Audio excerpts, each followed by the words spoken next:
We're drafting a fantasy football team where the wheel of death decides our draft strategy. The folks from the Spike Week community have put in a bunch of rules into a wheel that I'm going to spin today.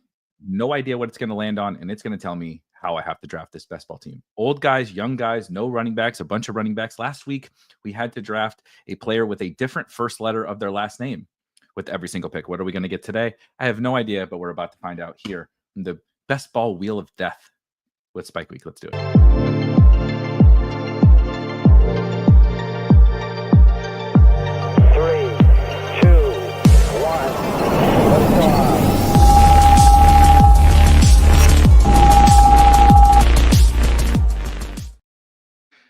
Happy Thursday to everyone.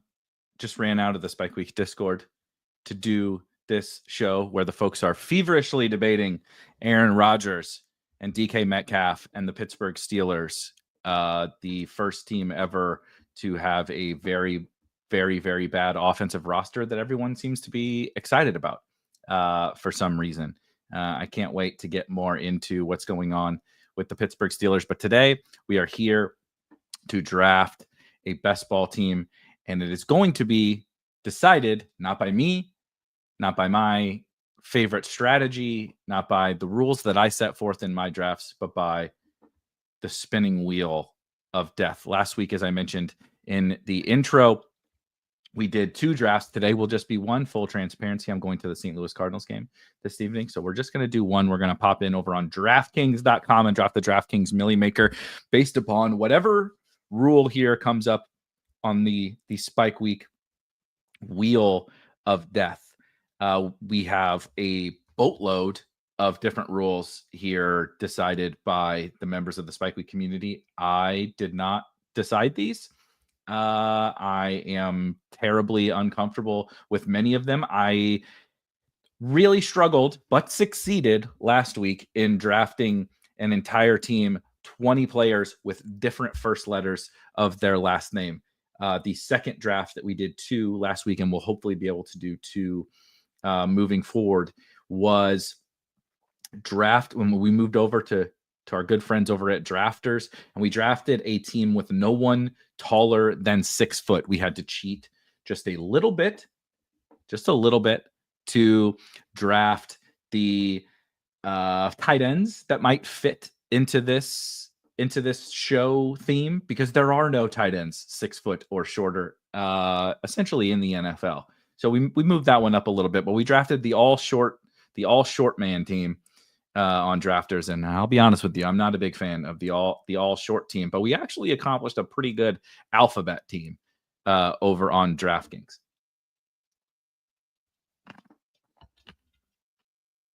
So like I mentioned, we're going to draft on DraftKings today, and we are going to do whatever rule comes about here. We'll spin the wheel here in just a second. It's too late. You got to put this in the Discord pie, but we'll add it to the wheel, although it's not a great one because I can't always get both Raiders, and I'm not drafting Jacoby Myers in the second round. I'll tell you that much. Our boy Bernie, who is going on Big Draft Energy. Check out Big Draft Energy on YouTube. Bernie is going on tonight with Disco from that channel to do some drafting over on Drafters. So make sure to check that out. It is definitely the wheel of chaos. And Ross says, I've noticed if you try and pair Genty and the tight end, there's always some asshat that didn't even want that pair that ruins it. They just don't want you to have it. Like who pairs a Vegas tight end with St. Brown? I mean, I would. It's funny you bring that up, because in the chat today, I don't want to draft Ashton Genty and Brock Bowers together. I would much rather draft Ashton Genty with a player from a different team, or Brock Bowers. I like both of them. I love Brock Bowers, but I don't want to draft both of my first 2 picks being from the same team hardly at all, but definitely not from the same team when it is the Las Vegas Raiders. I don't see a lot of good avenues to that winning us all the money in a best ball tournament. So, we'll see. That way I could get a whole bunch of egg on my face by the end of the summer with that, but we'll find out. And check out the Spike Week Discord in the description, and you can get into all those fun conversations. Aaron Rodgers and DK Metcalf, and should you draft Genty and Bowers together on the same team, and tons more conversations. But let's get into it. There's a whole bunch of rules here, as you can see, and we're going to spin the wheel and see which one I got to do.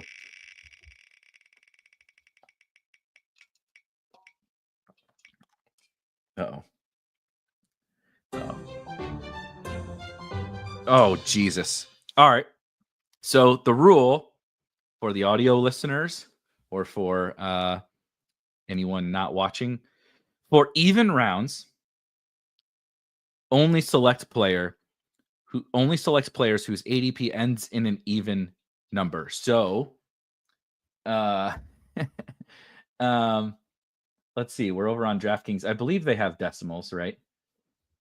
Oh God, this is going to be an absolute disaster. But anyway, for even rounds, only select players whose ADP ends up in an even number, and do the same for odd rounds. So in odd rounds, aka round 1, I'm only allowed to draft players whose ADP ends in an odd number. So we're going to see what this is all about. But this is an excellent shout out, John. This is an excellent rule.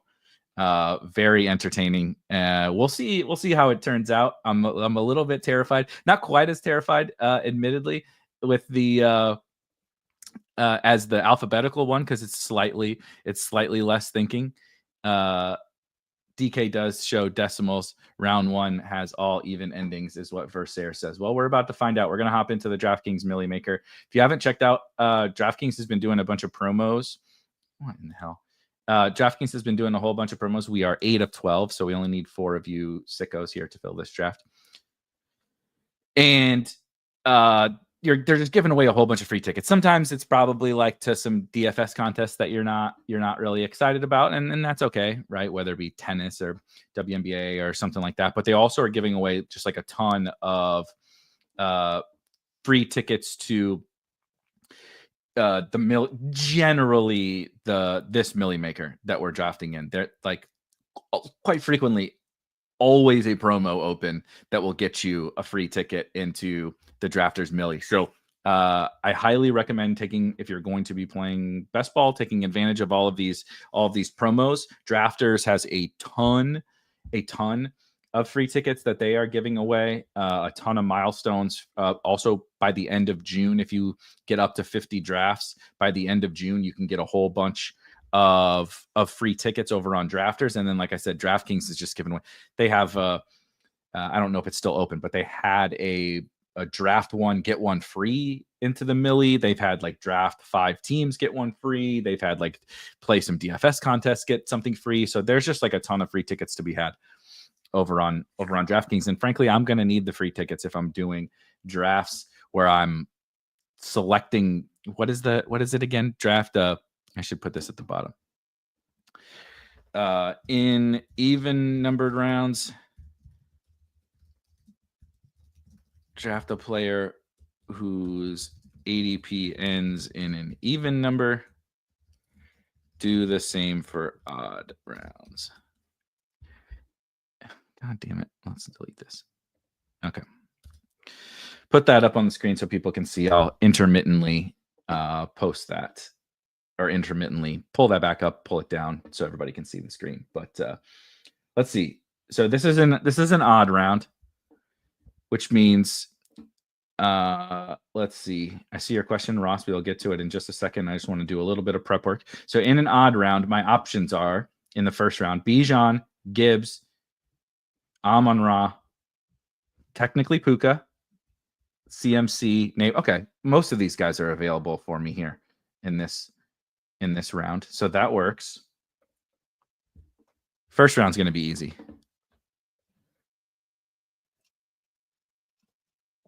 What do you usually do if you go in planning to go wide receiver heavy and the whole board starts clearing the solid RBs? Do you keep the strat and find value, or do you play it safe?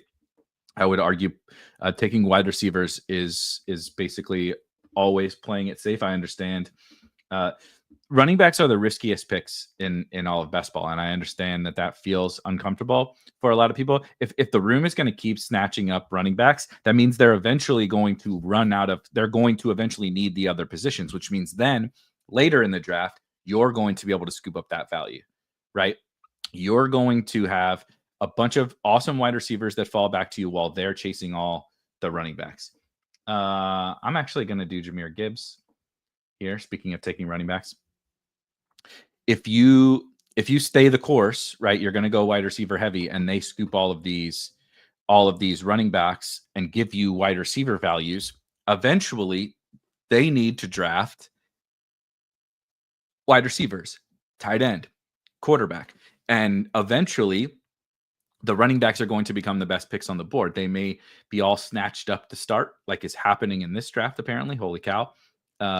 Derrick Henry at the 109. And once that starts happening, then it's time. You're going to reap all of the benefits of starting wide receiver early.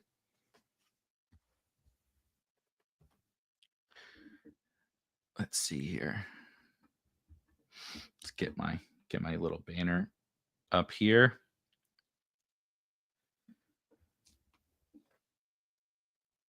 Thank you, sir. I do like that this particular rule is fun. It's going to limit me down to certain things, and I have no idea what the future is going to hold for this. I'm going to have to like plan out my stacks, I guess, based on the quarterback's ADP or something. I think that's when it's going to get crazy, is when we start to get to like, are you going to stack? Essentially, really the stacking portion of this rule is the most difficult one, whether that be quarterbacks, right? If I want to correlate in week 17, or I'm, stacking a certain quarterback. And we're going to leave that. We're going to see. I'm not going to cheat. I'm not going to scroll down and find out. We're in a even round, correct? Yeah, we're in round 2, even round, which means Lab McConkey 16.6. Boom. Problem solved. Easy game. This one's, I like this. This is fun. This is much better than having to rack my brain figuring out the alphabet, which really was embarrassing, quite frankly, the whole entire time. Feeling like I'm going to look like I don't know the alphabet very well. The whole entire draft. That's like, I was sweating and feeling very uncomfortable. Like I'm good enough at making myself look stupid as it is, but like not being able to remember all the letters of the alphabet, like live, like on YouTube, would be pretty embarrassing, I think.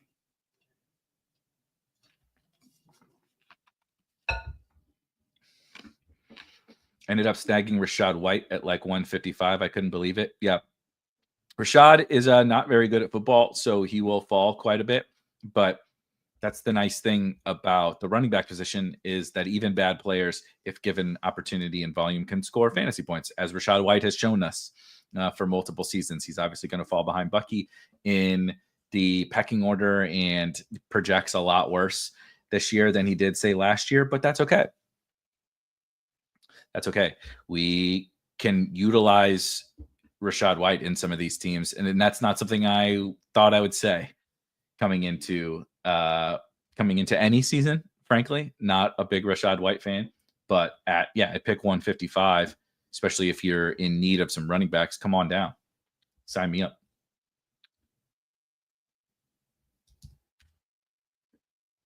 All right, let's see here.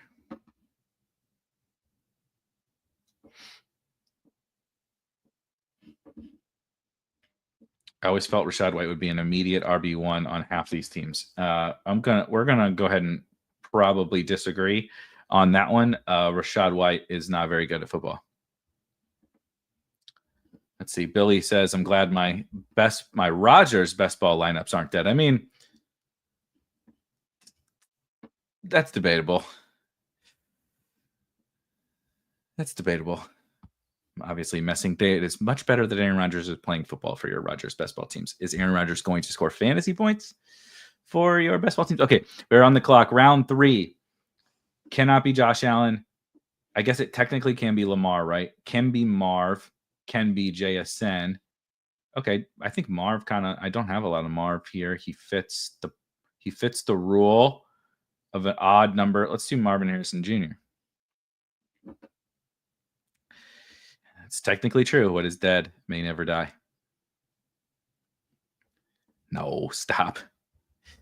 B-Rob is better. B-Rob can catch passes. B-Rob caught passes last year, and he's an actual, like, not completely horrendous runner. Rashad White is truly, and I don't, I'm not trying to be mean. I'm just being, like, honest. Rashad White is genuinely one of the best runners in the NFL. One of the best. Rashad White is genuinely one of the worst runners. Like, and I'm not sure it's particularly close. I don't have the exact, like, success rate and EPA and PFF grades and stuff all in front of me, but he's a truly horrendous runner. His one skill that keeps him on NFL football teams and playing in NFL football games is catching passes and pass protection. So playing on passing downs. He catches passes, but he's not a particularly dynamic pass catcher, right? In terms of once he gets the ball in his hands. So, like, that's not even like a super incredible skill to have, but, you know, it's like teams trust that guy to go catch the check down, play on passing downs. So, he stays on teams and he stays getting in games, but it's not a very good football player. Oh yeah. Tough scene.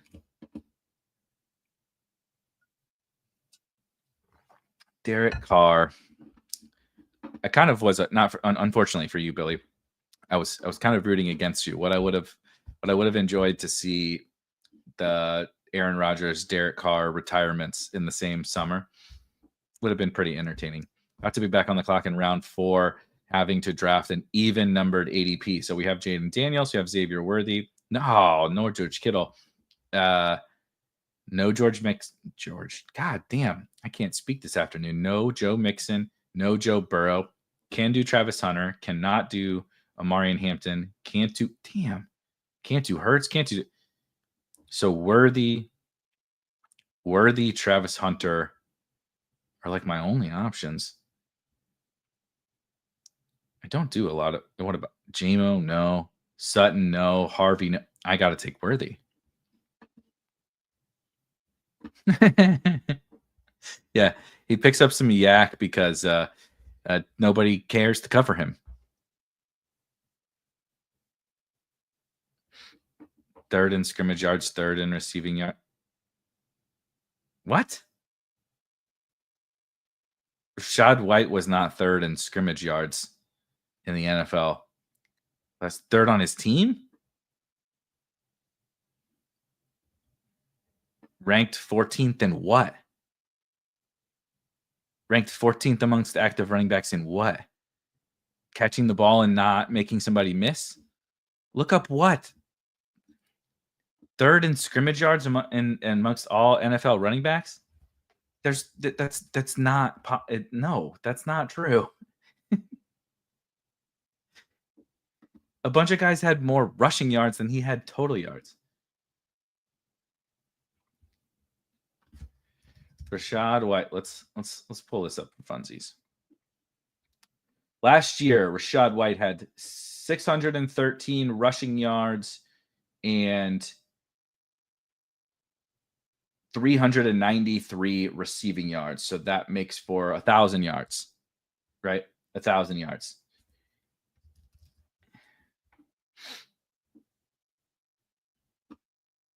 His teammate, Bucky Irving, just his teammate.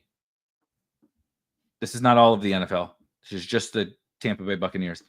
Had 1,122 rushing yards and 392 receiving yards. So he had more rushing yards than Rashad White had total yards. Rashad White, how many carries? On 144 carries, so 4.3 yards per carry, which is incredibly mediocre. Let's see, NFL success rate.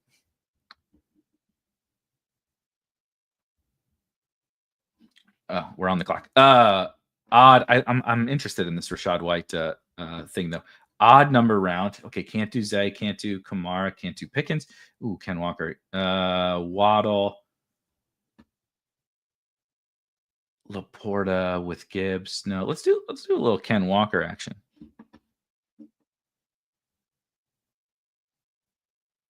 Nobody's being hostile, Aaron. He was third on the Bucks, right? Yeah, third in scrimmage yards on the Bucks. Yeah, because Chris Godwin got hurt. So like, yeah, that's not great. It's not great. That's pretty funny. Yeah, there ain't no hostility. We're just having some fun, talking some Rachaad White. He's bad, man. Like I hate to be the bearer. I really do hate to be the bearer of bad news, but he's very bad. It's definitely fine for 155. I agree. I was saying I think it's fine because bad players can score fantasy points. Rachaad White will probably score some fantasy points. Yeah, this is the problem: is that Sean Tucker is better than him in his own backfield. Yeah, I don't know. I'm really not sure. I'm guessing that was all. So third in scrimmage yards. Was he third on the Bucks? Third in receiving yards on the Bucks, I'm guessing. And fifth in receptions last year. Yeah, but then it says last year among RBs. Well, sure. If Bijan goes down, I would rather have Tyler Algier than Rachaad White. If Saquon goes down, I would rather have Will Shipley. If a guy gets hurt, sure, yeah. I'm with you. If a guy gets hurt, if the RB1 gets hurt, the backup is a good pick. No doubt. He is not going to have the whole backfield. If Bucky gets hurt, Sean Tucker is going to be very frustrating to you as a Rachaad White drafter. We are into an odd round. I can't believe we started with two running backs already through 5, but that's okay. Or no, yeah, we're round six. So, oh my God, Kamara, can't do Connor, can't do Laporta. Mahomes, oh no, I hate taking Patrick Mahomes. Judkins, Rome. You know what? I think it's meant to be. It's meant to be Patrick Mahomes. Patrick Mahomes, Xavier. This is the first time I've stacked Patrick Mahomes with Xavier Worthy. And I feel like that's the point of this wheel. We're having a little bit of fun talking some Rachaad White and stacking up Patrick Mahomes at a terrible price, but Xavier Worthy at probably a terrible price. Yeah, so this is not how I would do my research. Just like go to Pro Football Reference or go to Pro Football Focus or go to one of the sites and look it up for yourself. Don't type it into Google because they just lied to you.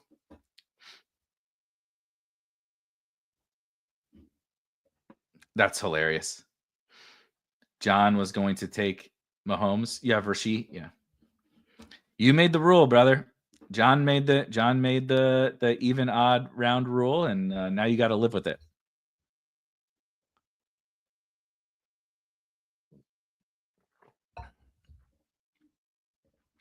That's funny.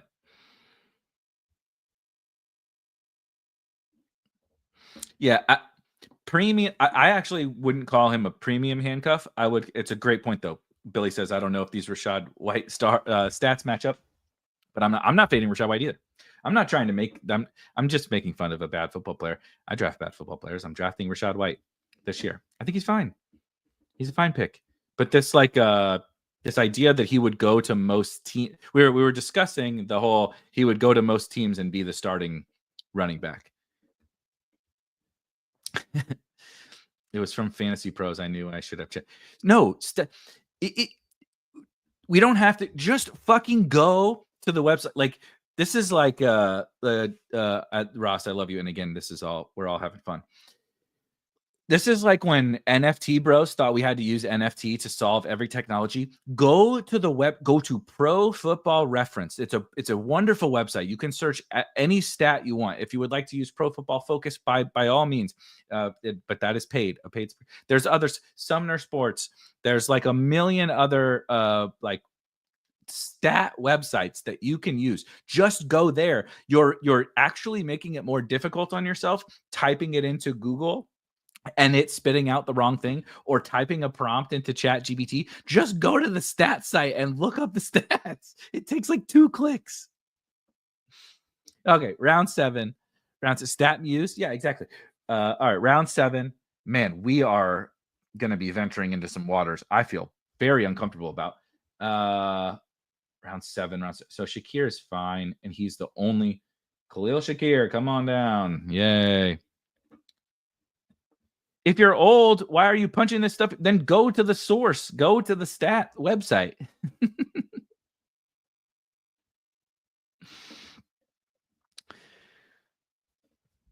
Yeah, I don't trust Google AI. It's not ready. It's not ready to take over the world. The answers are very frequently wrong. But yeah, Rashad was so let's see here. 2022, Rashad White had 129 carries for 481 yards for 3.7 yards per carry. In 2024, or excuse me, in 2023, his age 24 season, he had 272 carries for, this is when he had the whole backfield, 272 carries for 990 yards, 3.6 yards per carry. Last year, 144 carries for 613 yards for 4.3 yards per carry. Thank you.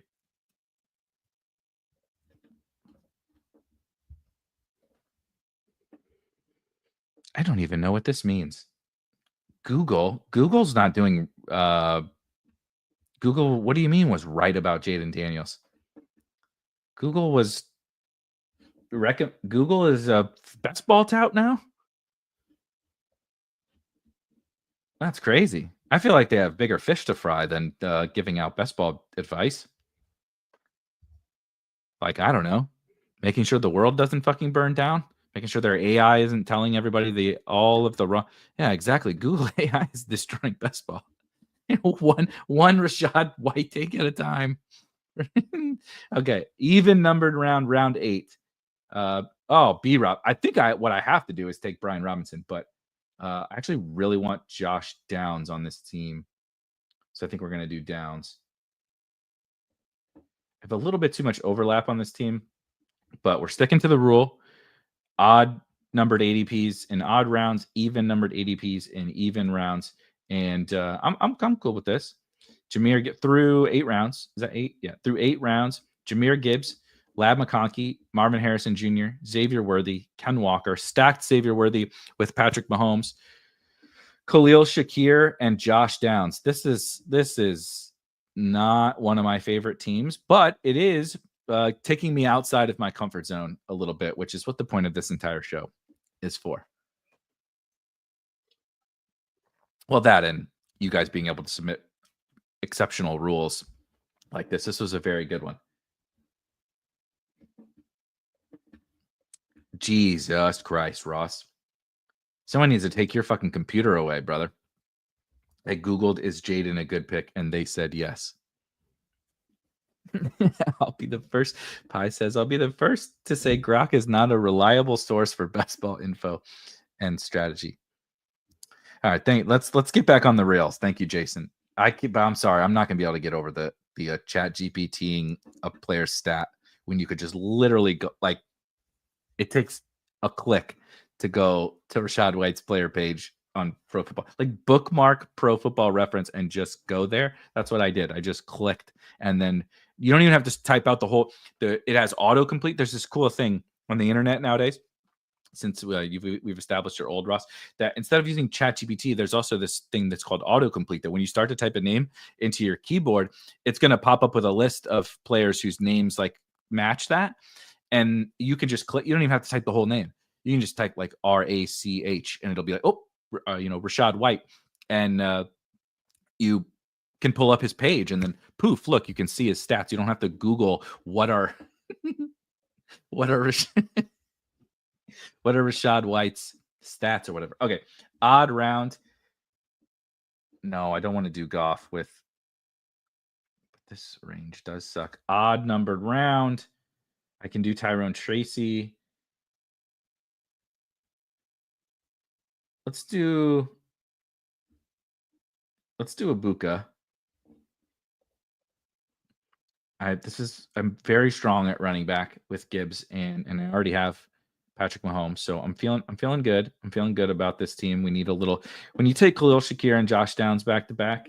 I think you need a little bit of juice at the wide receiver position. So building in Ibuka, I think, is good. Ross agrees with me on Ibuka. Google must have said Ibuka is a good pick. All right. Jason said, "Are you considering it a downgrade to the Lions as a whole, losing Ragnow and Zeitler? Seems they are built on elite line play." Yeah, I do think it's I do think it's a downgrade. I'm not operating in any way that prohibits me from taking Lions players. I think they'll be just fine. But they're definitely built around elite offensive line play. So it is a downgrade. It is, but it's to me, I don't think it's gonna like change their, how would I say this? Certainly not their fantasy upside. Certainly not their best ball weekly upside. They're not going to all of a sudden turn into a bad offense. Are they maybe a little less efficient? I think that's fair. Ragnow's awesome. Superstar, Hall of Famer, like best center in the NFL. Like, you know, he's outstanding. But, you know, we've seen the Eagles lose Jason Kelce and still have the best offensive line in football. Like, they have underlings that are going to be okay. Okay, we are in an even number round. Shit, Justin Herbert can't be selected. Justin Fields can, but that's not a stack at all. I have Ken Walker, so I don't really want to do Sharbs. Shoot. ETN, Travis Etienne. Whatever. It's an even number. That's all. He correlated. He was an even number, and he correlated with Josh Downs. And in a panic, with 2 seconds left, we took Travis Etienne. Downs and Pittman are around 5-6 picks now. I am actually. Shuby says, "Is Danny starting 17 games?" Also, one of my favorite quotes ever.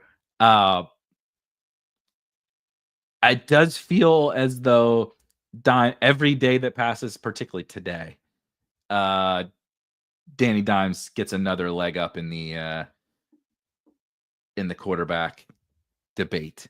So, did D-Lou, our guy D-Lou had Wilson? Yeah.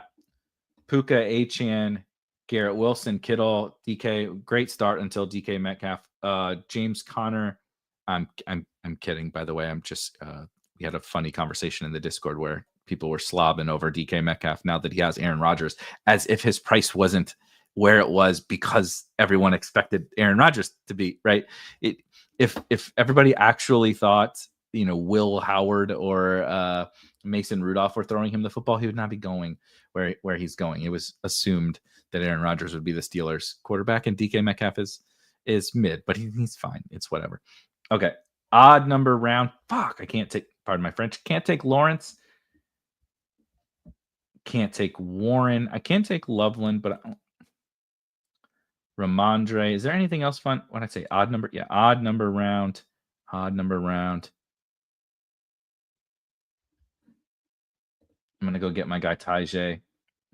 I'm sitting with no tight ends still, and so we're gonna start to look to the. We must start to look to the tight end position, which is honestly, I liked, you know, we're having a fun draft following a little bit of a rule here, but I really genuinely do like waiting on time, as I love Brock Bowers, Trey McBride, and George Kittle, but the tight end values on DraftKings are pretty good. I can take 3 of them later in a zone that like I like, don't love, right? It's fine, you know, it's fine zone. So I'm not like gushing over the other positions.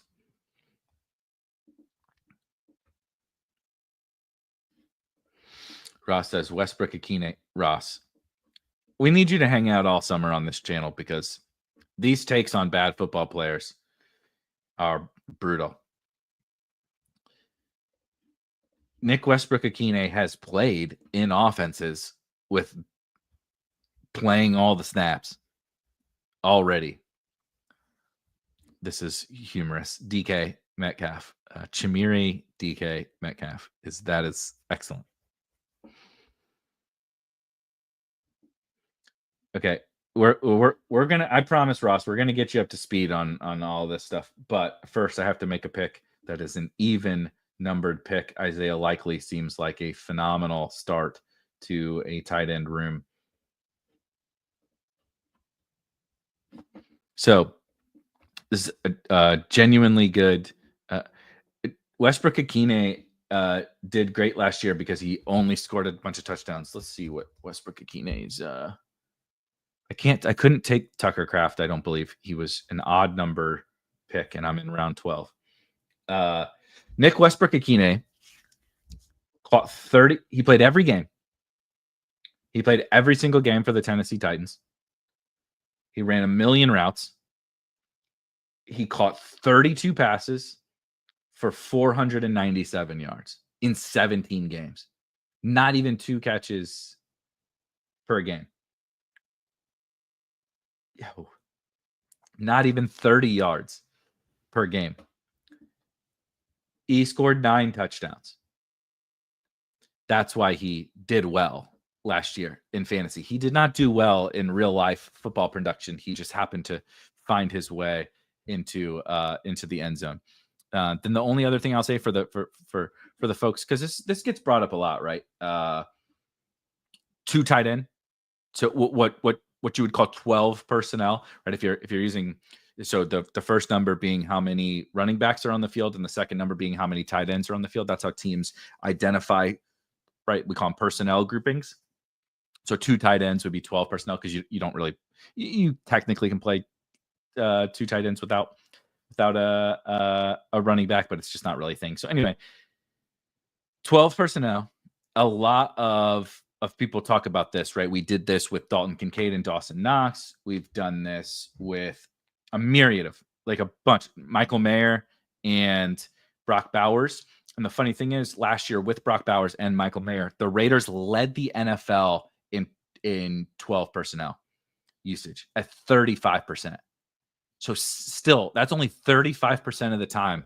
That's only 35% of the snaps. And then that's not passes, which is what we really care about in fantasy, right? That's not 35% of the pass attempts. That's 35% of the snaps in total. All right, we're into the odd number rounds. Damn, can't take Penix. I can't take Stafford, but I don't have any. I could do Cam. I could do, no, I can't do Cam Ward. Shit. I can do Bryce. Yeah. Bryce Young, wheels up. Get my second quarterback.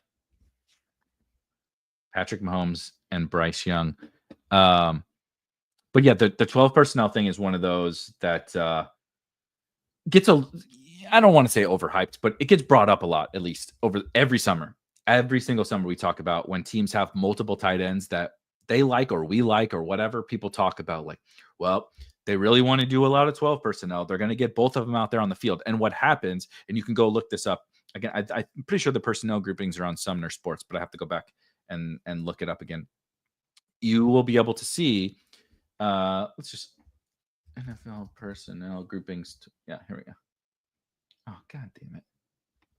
I looked up NFL personal conduct policy. We don't need to look that one up. So here's a quick one. Yeah, it's a Sumer Sports, whatever. I'm 5 picks away. So as you can see here, you can see the personnel grouping, right? So 32, right? Goal line. But the rate, 85%. If we scroll on down to find the highest last year, 12 personnel. The Vegas Raiders used 12 personnel at the highest rate at 35.5%. This is actually a big number. It's actually bigger than it usually is. So next up was the Chiefs at 34%, right? So some of these teams are going north of 30% with 2 tight ends on the field. But it's just, no matter what teams say, no matter what we hope for, no matter, like, none of that stuff matters. It's just gonna top out. Like, let's say the absolute peak would be 40% of snaps that a team runs 12 personnel. And that's not 40% of passing plays. It's just 40% of snaps overall. So you're just never going to get enough routes out of a tight end if the thesis is that they're going to run 12 personnel. All right, even numbered round, which means even numbered player.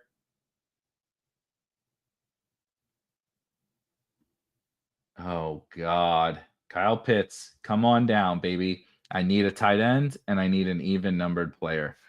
Oh, this team stinks now.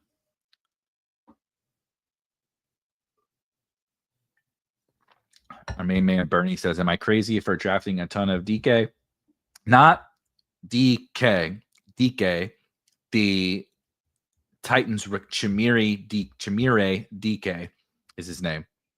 Wide receiver from Florida via Wisconsin. Obviously not into him in your ranks pre-draft, but he's still mostly undrafted everywhere today. Yep. I think he is a completely where did I put? I updated the rankings today, and I'm pretty sure I moved him up a little bit. Nope, I lied. He was supposed to be getting moved up. Maybe I need to refresh. But either way, oh, that's super flex. He is, I think, just a generally reasonable pick, right? This is a best ball or like deep dynasty league or whatever. But the Titans wide receiver room is probably going to have some form of a winner. But the winner that we would want, in my opinion, I think Calvin Ridley can be a winner, but probably like a small win. The winners who could matter a ton in best ball are the two rookies, Erik Beimfohr and Chimere DK. Especially on DraftKings here or on Drafters or, a PPR site, FFPC, whatever.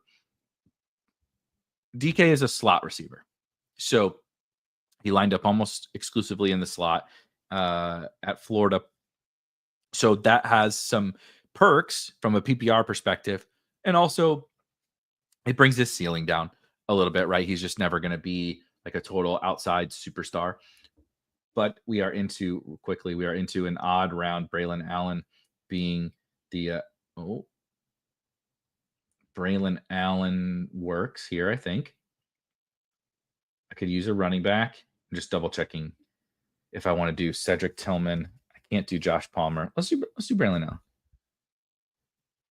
Up to 2.562 on this team. Jahmyr Gibbs, Lab McConkey, Marvin Harrison, Xavier Worthy, Ken Walker, Mahomes with Xavier Worthy, Khalil Shakir, Josh Downs, Emeka Buka, Travis Etienne, Tyjae Spears, Isaiah Likely, Bryce Young, Kyle Pitts, Braylon Allen. So I would love to find a way to stack Bryce Young. I'm not sure how that's going to go. Hold on. I said I wasn't going to cheat. I'm going to cheat on one thing now. Okay. I'm cheating and putting Jatavian Sanders in the queue because he would be a stack. Anyway.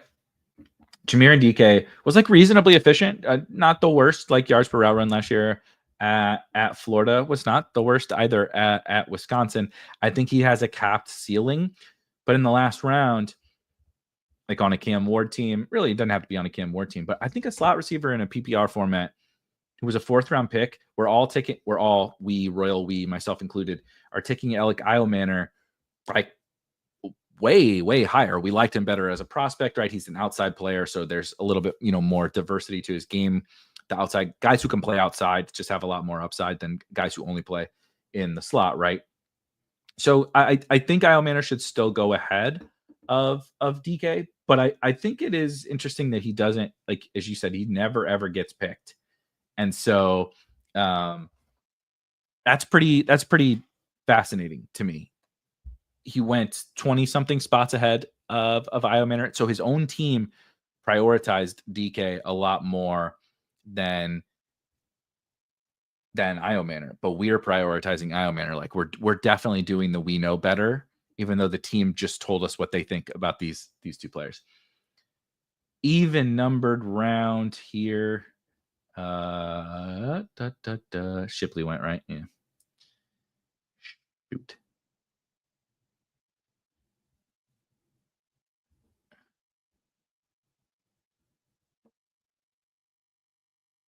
I can't believe I'm taking Roschon Johnson. He's just so terrible. But nonetheless, we're taking Roschon. Roschon just feels so bad. Like the Bears haven't said a word about Roschon. They've specifically said that they're targeting other running backs. That's the first That's the first pick I really feel uncomfortable with, I guess, other than Kyle Pitts. But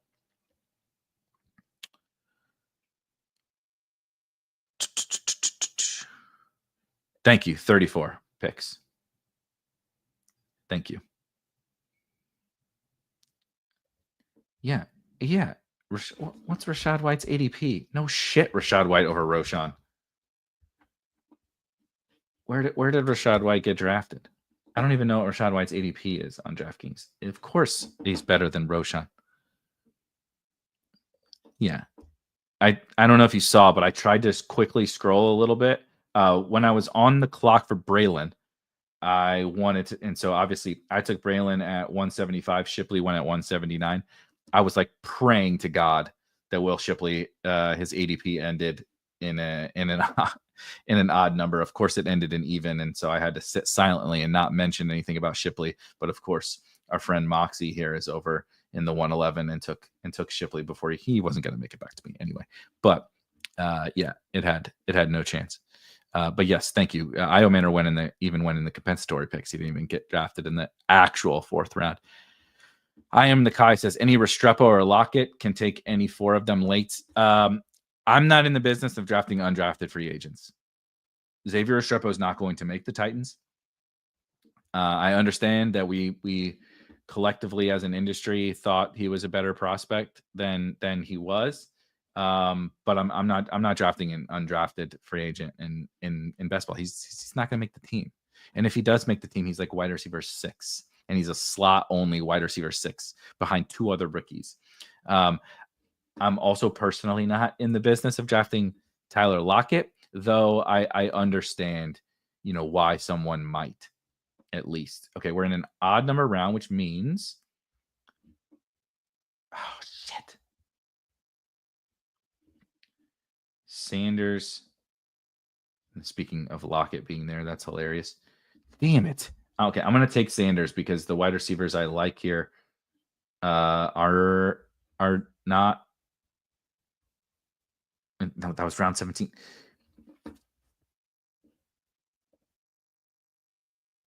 I should have taken Slayton. Fuck. I should have taken Slayton. Yeah. Okay, that's all right.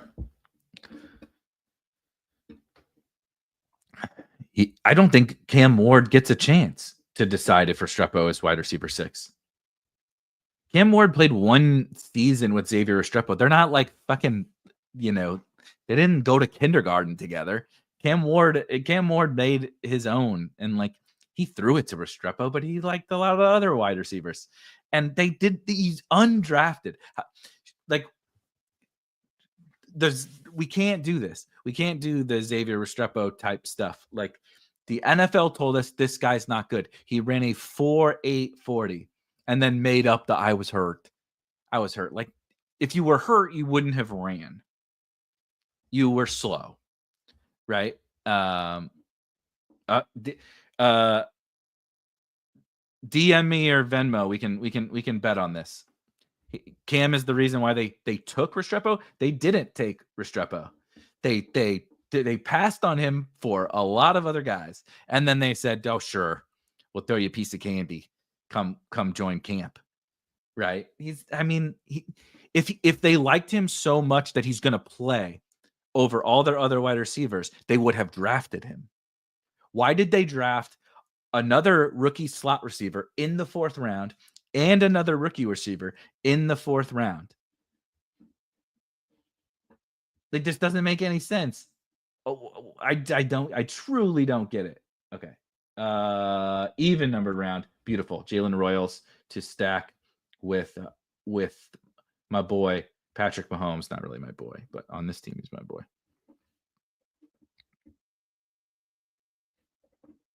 Yeah. I think Ross, I love you, but these takes are a little bit too much and it's taking over the show. I love you. Appreciate you joining us, but these are wild ass takes.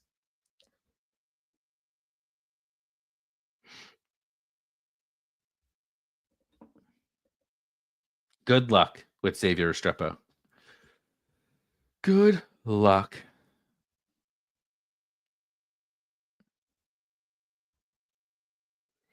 It was a good question, though. Sorry we went down a dark path. of undrafted 4.8 40 rookie wide receivers. I don't even remember. Has there ever been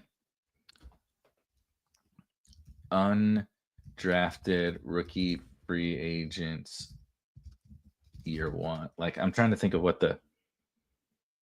has there ever been a UDFA that like crushed? I'm quite certain there have been UDFAs, right? Who, like Jalen Coker was undrafted last season as an example. I'm sure there have been UDFAs that like got onto the field. But have there ever been UDFAs that were like total smashes in fantasy as a rookie? It's at wide receiver. I find that hard to believe.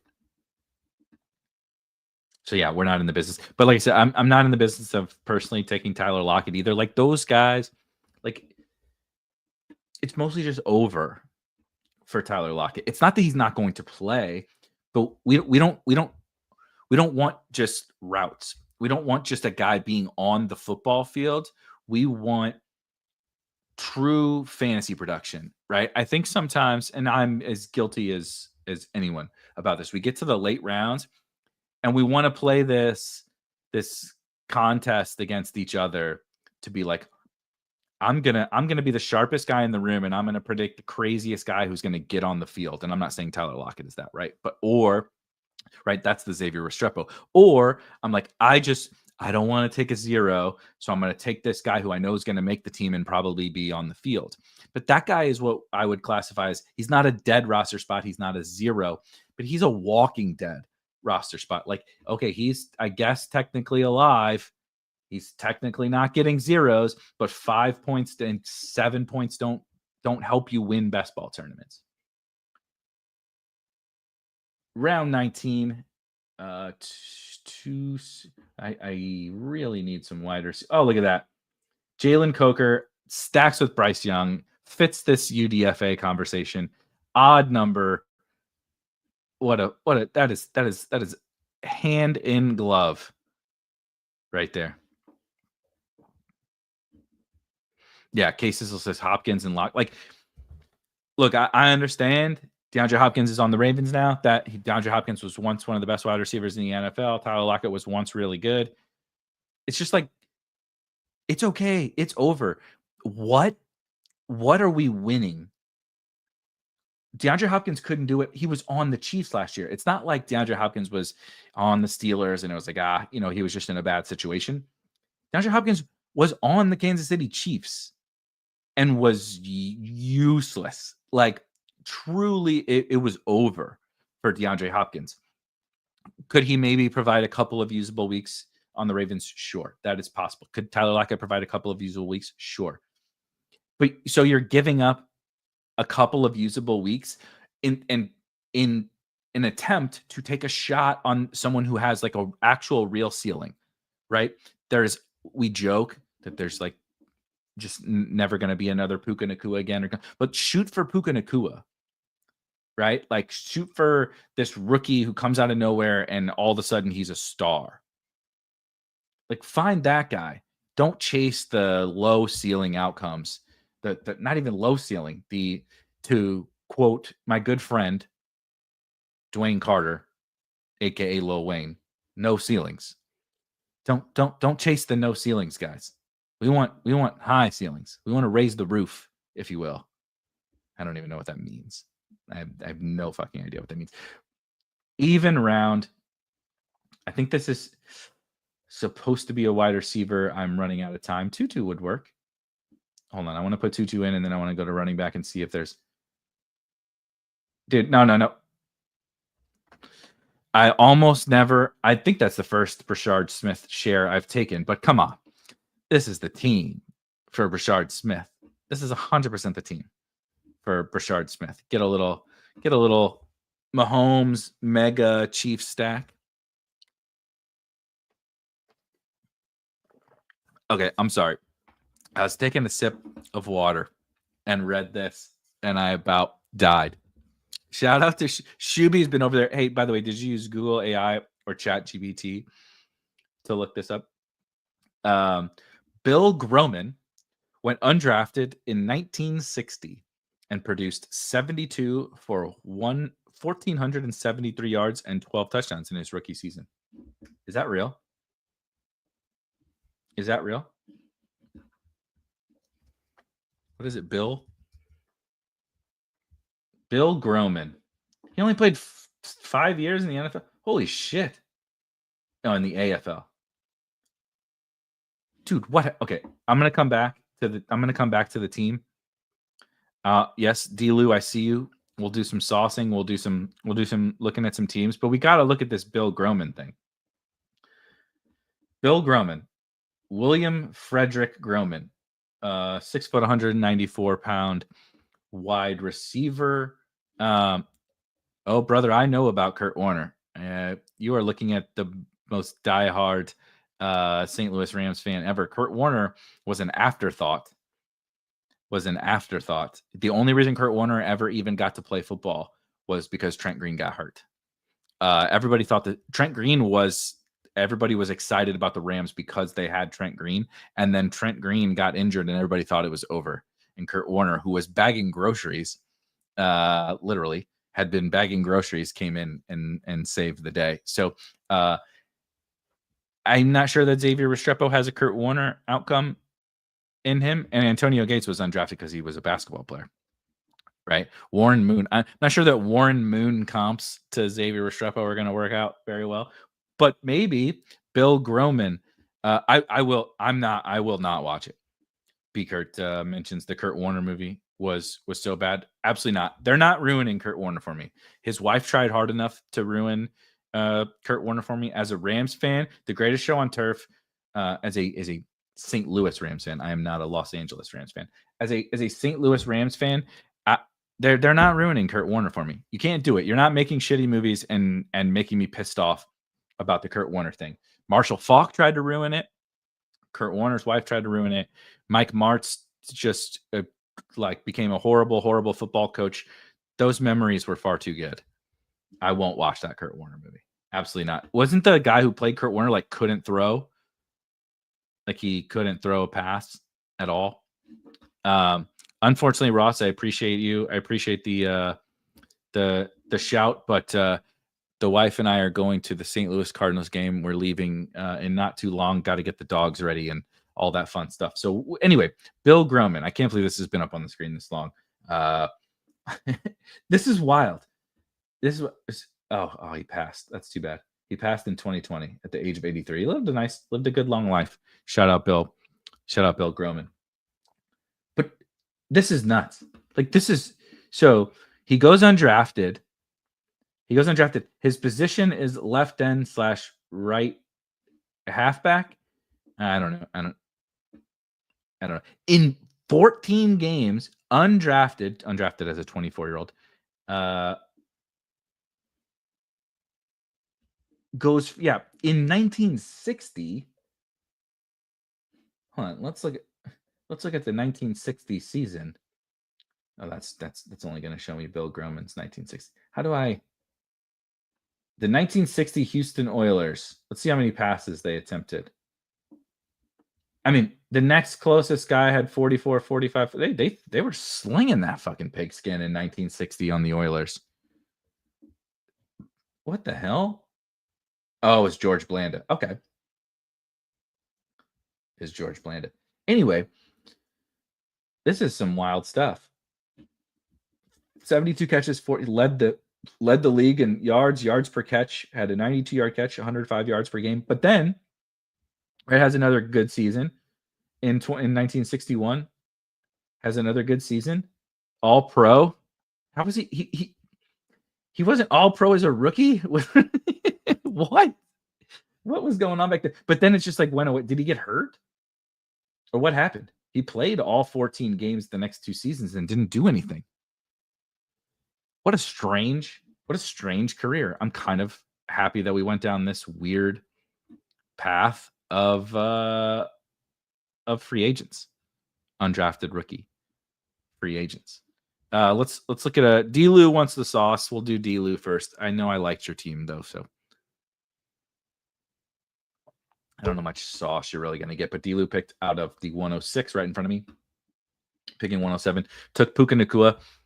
Just recorded a new pod today with Calm Kelly and Sean Siegel from RotoViz talking about the pros and cons and what does zero running back look like? What does, kind of the landscape of 2025 look like? And we did some waxing poetic about Puka Nacua and how awesome he is on that show. So definitely enjoy that one. HN is fine. Dare I say better on DraftKings. So good job for taking him on DraftKings. Garrett Wilson, I like it. George Kittle, I love it. DK Metcalf, I fucking hate it. But sure, go for it. James Conner, Caleb Johnson. I'm going to get the Steelers thing out of the way really quickly. This, I know you didn't do this, D-Lou, but this Steelers stuff I'm seeing is wild. Like, DK Metcalf is a mediocre wide receiver who, like, go look up some of the data and you'll see, like, is DK Metcalf better than Jacoby Myers? Is DK Metcalf better than Jawan Jennings? Is DK Metcalf better than, like, all these guys? And because his teammates stink, Roman Wilson, Calvin Austin, Darnell Washington, like, because his teammates stink, we're like, well, he's just going to get a lot of targets. And it's like, maybe, but remember Arthur Smith? Like, we've done this Arthur Smith thing for years. How many targets did George Pickens have exactly with the same shit teammates? Not that many, right? Is DK Metcalf really better than George Pickens? Probably not.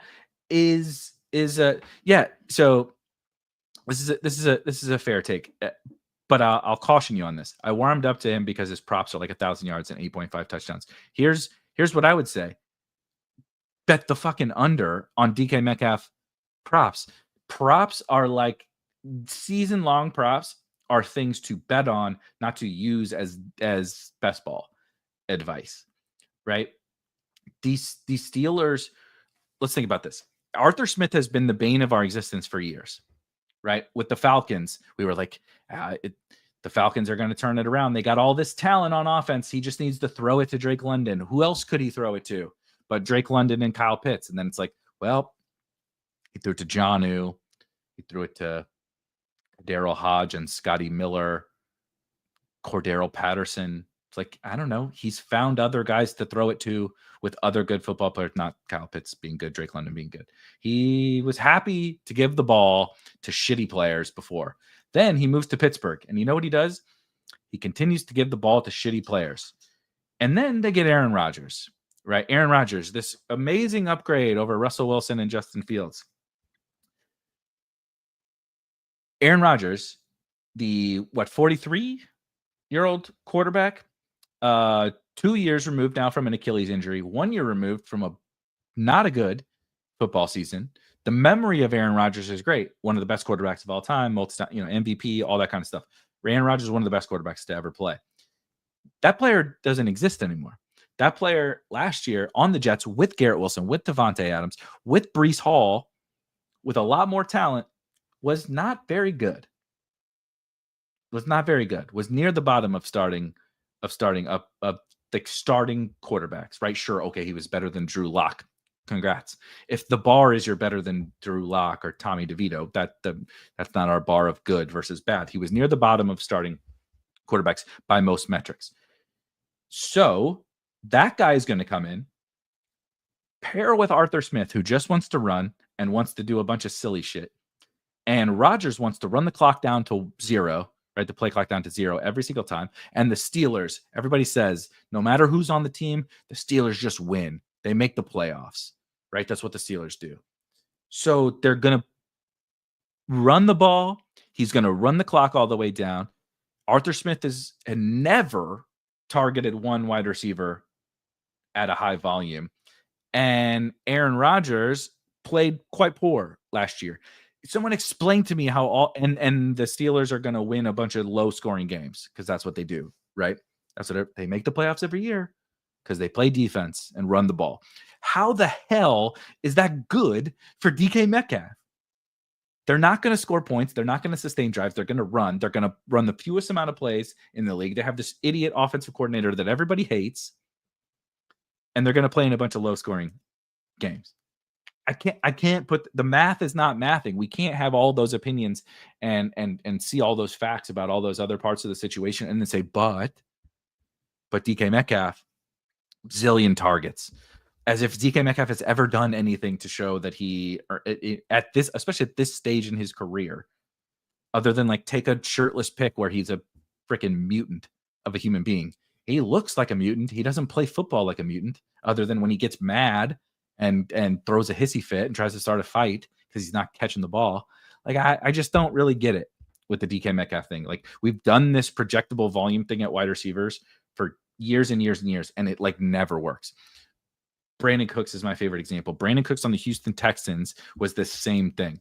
He'd played pretty well before he was in his prime, and all they had, funny enough, was like Nico Collins and some of these young guys that we thought were bad.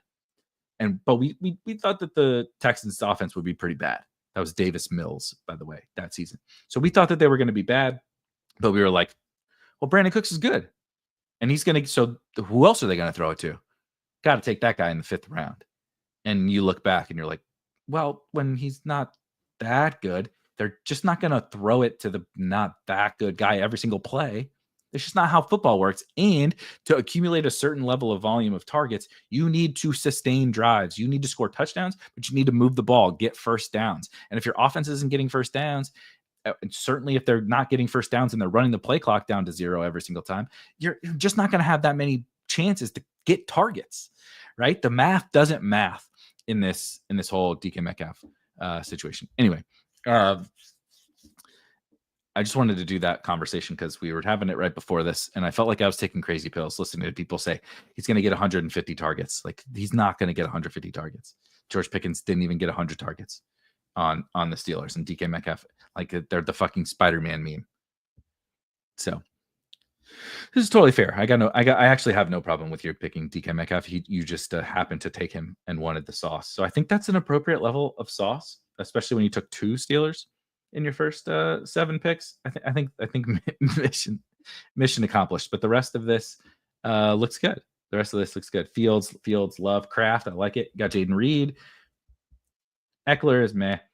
Dobbs, build out the stack. Hunter Henry. Pop, I don't love. Yeah, like this is what I don't love.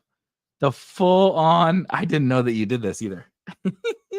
After all of that rant, you happen to have built the full Steelers onslaught, like 5 Steelers. Calvin Austin in the 17th, Aaron Rodgers, Roman Wilson.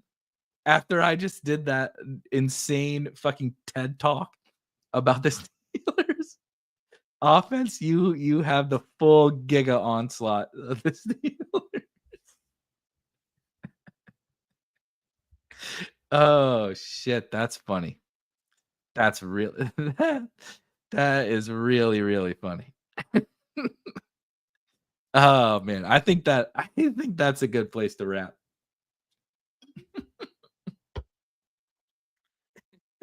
I'm gonna click Delu. I love you. Keep coming back. You draft good teams, so we're having fun. But I'm probably gonna clip this. We're gonna turn this into a clip because that was really shit. That was really funny. All right. I'm dying.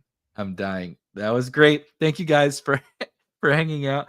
I'm gonna get in trouble if I don't go feed the dogs and get ready for the baseball game. Enjoy the basketball game tonight. I may be watching it while we're at the baseball game. We'll see. The Cardinals aren't that exciting. Be back tomorrow. Same bat time, same bat channel. Be ready for the 0 RB episode with Sean and Calm tomorrow. And of course, Legendary Sickos this weekend. Rob's draft stream this weekend. We'll see you guys next time.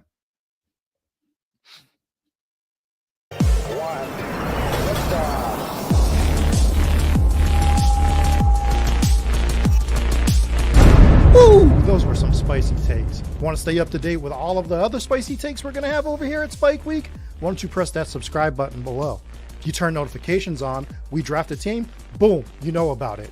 we have another spicy take, boom, you know about it. You can be there. You can draft with us. You want to stay up to date? That's how you do it. All right, we'll catch you later next time here at Spike Week.